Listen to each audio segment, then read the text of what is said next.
एक लड़का जिसके हैं 4 पिता, 4 माताएं और 4 बहनों का एक भाई, पूरे घर की आंखों का तारा दुलारा।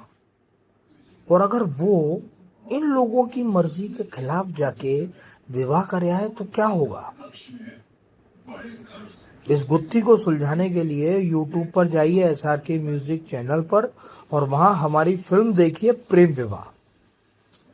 और आप लोगों को बताते हुए मुझे खुशी हो रही है कि आप लोगों का जो प्यार आशीर्वाद मिल रहा है, जो व्यक्तिगत मैसेजेस आ रहे हैं कि ऐसे पारिवारिक सिनेमा और आने चाहिए और अच्छी कथाओं को आप लेकर आए, ये आशीर्वाद रूपी वचन हमारा मनोबल बढ़ाते हैं कि हम और अच्छा सिनेमा आप लोगों के सामने लाएं।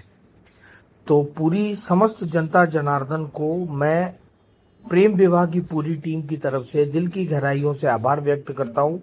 ये प्यार आशीर्वाद बनाए रखें।